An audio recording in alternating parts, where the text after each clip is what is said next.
The United States maintained the policy of neutrality, officially staying out of the war.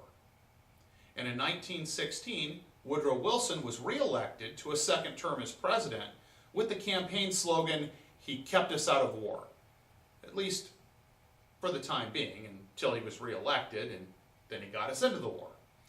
But Wilson was re-elected, and Wilson tried to get the different parties to agree to a peace without victory. The idea is that he wanted the sides to agree to a peace without having to lay blame on either side. It wasn't about defeating the other side, it was realizing that this whole war was misguided and putting an end to it. But this didn't sit well with the Allies. They blamed the Central Powers, particularly Germany, for starting the war, and they set to punish them. They believed that the Central Powers had the responsibility to pay for war damages. So all hope for a peace settlement was lost when Germany announced that they were resuming unrestricted submarine warfare. But still, this wasn't quite enough to draw the United States into the war. Another incident that further angered Americans and drew us closer to war was the Zimmermann Note, or Zimmermann Telegram. A German official named Arthur Zimmermann wrote a telegram that was sent to a German official in Mexico, and it was intercepted by the British, who made sure that it was translated and that the United States saw this.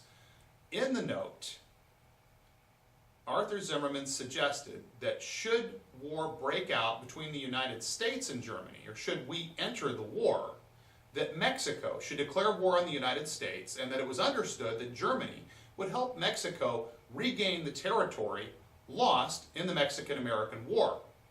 This further angered Americans, but it still wasn't quite enough to draw us into the war. Then, revolution began to hit in Russia. Suffering heavy losses on the eastern front of the war, fighting with Germany, Russia began to have internal problems. And as such, a revolution broke out, and eventually Tsar Nicholas II was forced to abdicate or step down. Briefly, a liberal government run by a group known as the Mensheviks controlled the Russian government. And it became obvious that Russia might soon be withdrawing from the war. Now, eventually, the Bolsheviks, or communists under Vladimir Lenin, would seize power.